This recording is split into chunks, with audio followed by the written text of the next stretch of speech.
Alright, so let's get to the second video in my LGBT plus articles that I found tonight. Alright, the second one is called Suit Over Gender Dysphoria Could Dismantle New Disability Rules. And the subheading is Texas and its GOP allies are utilizing LGBTQ issues as a wedge, civil rights advocates warn. No shit. Republicans have been using social issues as a wedge for years. This is nothing new. But let's see what fresh hell they have in store for us. So this is from Mother Jones. When the U.S. Department of Health and Human Services finalized a rule in May asserting that gender dysphoria can be considered a disability under federal anti-discrimination laws, it codified what the overwhelming majority of courts have found for nearly a decade. The new rule put states on notice. Discrimination against transgender people in employment, education, healthcare, childcare, housing, and elsewhere may violate federal disability protections, and the Biden administration was prepared to fight it. Now, in a lawsuit led by Texas Attorney General Ken Paxton, 17 states are asking a federal court to strike down the rule in its entirety, including numerous provisions that have nothing to do with trans people. This isn't a random collection of states. 15 of them have passed restrictions on gender-affirming care, and all have embraced myriad anti-trans policies. I wonder if the people who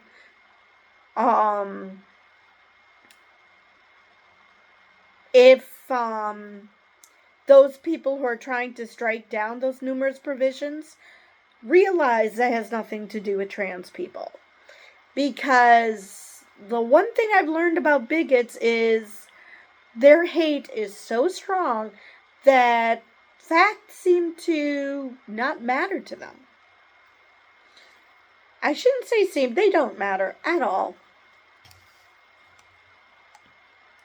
Among the state's objections to the new federal rule, they would have to expend time, money, and resources to accommodate employees with gender dysphoria, including using the pronouns that align with their identities. Ooh, so difficult. Eliminate sex-specific dress codes.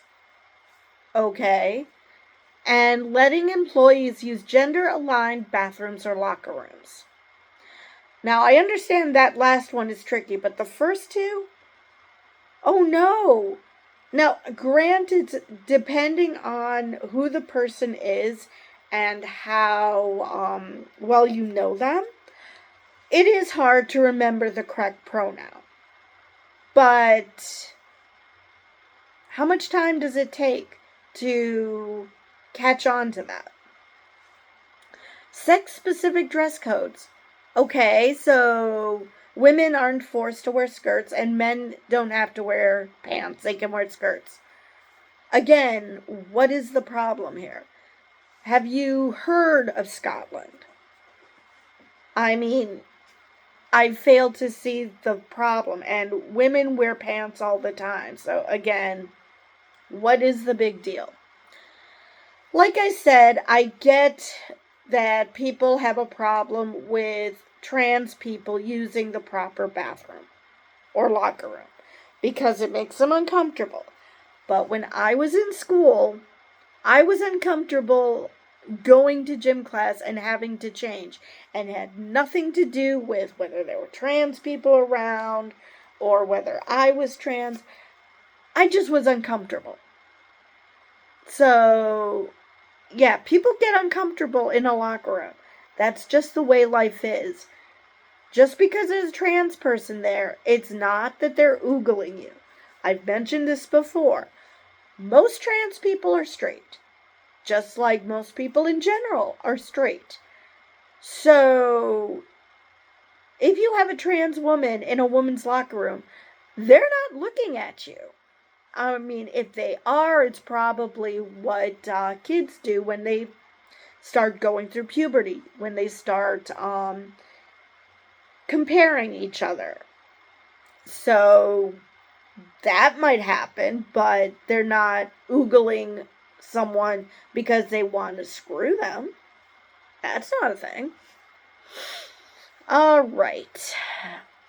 Nebraska's Attorney General is concerned that his state's restrictions on gender care put it at risk of disability rights complaints and federal investigations. So don't have those restrictions? That would be a quick solution. South Dakota objects to the rule, essentially adding a new category of potentially disabled individuals, whose gender care must be covered by Medicaid. Okay. Again, what's the problem? I mean,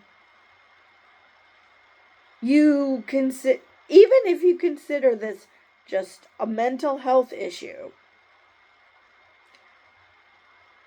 we allow people to be considered disabled for other mental health issues. So what's the problem? And about adding a whole category. Once upon a time, they always had to add new categories because we learn shit. That shouldn't be a crazy concept. We learn shit, and we act appropriately once we learn it. But gender dysphoria is just part of the 130-page federal rule. It also protects disabled parents' rights in child welfare cases and prevents hospitals from using disability as a factor in determining who gets care in crisis situations, such as equipment shortages during a pandemic. It adds long COVID to the list of conditions that may constitute a disability and strengthens protections against unnecessary institutionalization, requiring that care be offered in the least restrictive setting and ideally in a patient's community. So, yeah. Striking down the entire rule would have wide-reaching implications for all disabled Americans and other marginalized groups who rely on federal agencies' interpretations of decades-old laws to enforce their rights, says Mia Ives Rubley, a senior director of the Center for American Progress Disability Justice Initiative. They're utilizing LGBTQ issues as a wedge, Ives Rubley said. The attack is really about the regulatory process of the federal government, and this will impact almost every interaction that a disabled person has with the services and supports that they receive. The new rule pertains to two federal statutes passed decades ago to protect people with disabilities on multiple fronts. The Rehabilitation Act of 1973 prohibits discrimination on the basis of disability by the federal government, federal contractors, and in its section 504, by organizations or employees that receive federal funds. The Americans with Disabilities Act, or the ADA, signed into law in 1990. That's still wild. It didn't get signed till 1990. Broadened disability protections into most aspects of public life, including education, access to businesses open to the public, and public transportation. Both statutes define a disability as a physical or mental impairment that substantially limits one or more major life activities. Which, yeah, gender dysphoria would fall under that definition. When the Rehabilitation Act and ADA were passed, gender dysphoria was not recognized medical condition, and both statutes expressly excluded transvestism, transsexualism, and gender identity disorders not resulting from physical impairments from the definition of disability. But over the decades, medical experts and courts have come to understand that for many people who identify with a gender different from the one assigned to them at birth, there can be profound psychological distress and other major negative effects in their work and social lives. In 2013, gender dysphoria was added to the Diagnostic and Statistical Manual of Mental Disorders. Since then, lawsuits by individuals, the primary way the ADA is enforced, have forged a body of legal decisions that recognize gender dysphoria as a protective health condition and its exclusions from disability protections as discriminatory, says Ben Klein, the Senior Director of Litigation and HIV Law at GLBTQ Legal Advocates and Defenders. The exclusion of gender dysphoria was based on obvious animus towards a disfavored group. That is a concept that judges who look at petitions have easily understood. The bias is so clear, Klein says. The Fourth Circuit Court of Appeals broke legal ground in 2022 when it became the first federal appeals court to rule on the issue of whether gender dysphoria could be considered a disability under federal disability protection statutes. The court determined that the basis of a gender dysphoria diagnosis, whether it causes a noticeably negative impact on daily life, distinguishes it from the ADA's definition of gender identity disorder. The U.S. Supreme Court declined to hear the case in June 2023, letting the decision stand. Lower federal courts have found, similar to the Fourth Circuit, that gender dysphoria is distinct from gender identity disorder. Others have found that even if gender dysphoria is a gender identity disorder, it results from a physical impairment, a mismatch between a person's physical body and gender identity that can be remedied through gender care. So even this court, this conservative court that just that had the Dobbs decision, even they, didn't take up this challenge. In finalizing its new rule, the first administrative update to Section 504 in half a century, the Department of Health and Human Services alluded to this body of case law, which it said has shifted the legal landscape of disability discrimination protections. But none of that matters much to the states that joined the Texas lawsuit, which was filed with little national media attention in late September. The lawsuit seizes upon the original exclusionary language in the ADA, claiming that what the medical community now considers gender dysphoria falls under the law's concept of gender identity disorder. Just more lawyers trying to claim that they understand medicine better than anybody else. So, yeah. The Biden administration is once again abusing executive action to sidestep federal law and force unscientific, unfounded gender ideology onto the public. Except for the part about how scientific agencies definitely do claim that this is scientific. So, there is that. Paxton said in a press release announcing the suit, Texas is suing because HHS has no authority to unilaterally rewrite statutory definitions and classify gender dysphoria as a disability. Then who the hell does? If a medical body can't decide what is a medical term like disability, then who do you suggest does that? Because, again, disability is a medical term. So is gender dysphoria. So, yeah, I would think that the medical professionals would totally know what a disability is. And what gender dysphoria is, what gender identity disorder is. Because these laws were passed because they talked to experts. It's not like the Biden administration pulled this out of their ass. They talked to people. Beyond the gender dysphoria issue, the lawsuit also makes broad claims about new regulatory burdens and substantial costs associated with the rules impact the state Medicaid programs. Alaska, Montana, and Nebraska, for instance, argue that the rule's least restrictive setting requirement will be difficult to implement because of healthcare worker shortages and their state's unique geographies. Klein and Ives Rubley emphasized that both the Rehabilitation Act and ADA were written vaguely with the intent that, over the years, experts working for federal agencies would re-examine and refine the regulations implementing the statutes as scientific and public understanding of disability evolves. When the ADA was passed, trans identity was pathologized, Klein said. One of the goals of the ADA is to address discrimination and myths and stereotypes, particularly about stigmatized health conditions, he tells me. Gender dysphoria is a quintessential stigmatized health condition.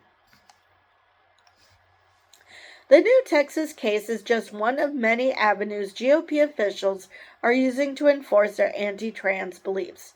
As I reported, Republican attorneys general, many from the same states as in the Paxton lawsuit, are also threatening major medical associations with criminal investigations for promoting trans youth access to gender care. Again, with the promoting shit. It's not a promotion. It's just letting people know that that care exists. Just because you don't like it doesn't mean it's a promotion.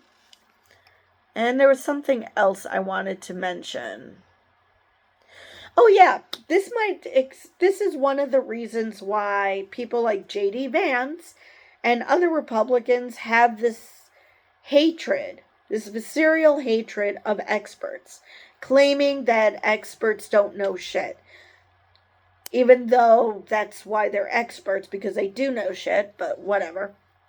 But this is why. So they can claim to you that down is up and up is down, and you have no choice but to believe them because nobody can tell you otherwise.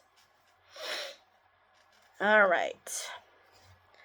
Ives Rubley warns that the Texas suit is also part of a multifaceted attack on the power of federal agencies to interpret civil rights laws, including protections for pregnant workers and access to reproductive health care. This broad conservative effort to rip the teeth out of the administrative state was emboldened by a series of Supreme Court decisions last term, including one that ended courts' expected deference to federal agency interpretations of vague laws, which was the Chevron deference case. Because the gender dysphoria lawsuit was filed in federal district court in Lubbock, Texas, any appeal will go to the Fifth Circuit Court of Appeals, home of some of the most radically conservative decisions in recent legal history. Even our radical Supreme Court basically looked at the Fifth Circuit Court and said, hold it, you're going a little far. So that's how radical they are. If the Fifth Circuit sides with the states in this case, it could create a conflict with the Fourth Circuit decision that could force the Supreme Court, with its far-right supermajority, to weigh in. I am almost 100% sure this is their intention, Ives Rubley says. Well, of course it is. Of course it is. Ever since Dobbs came along, conservatives have been drooling to get any social issue they don't like in front of the Supreme Court in hopes that they can inflict as much pain on people they don't like as possible. Because obviously they're I guess it was God's will that they suffer or something. I do not know what the reasoning is. But anyway, that is the end of that article. So with that, I will see you guys in the next video where I continue going through these articles that I have found on LGBTQ plus issues. And the next one, like I said, this is going to be the Karma is a Bitch one. So looking forward to that one. With that, I will see you guys in the next video.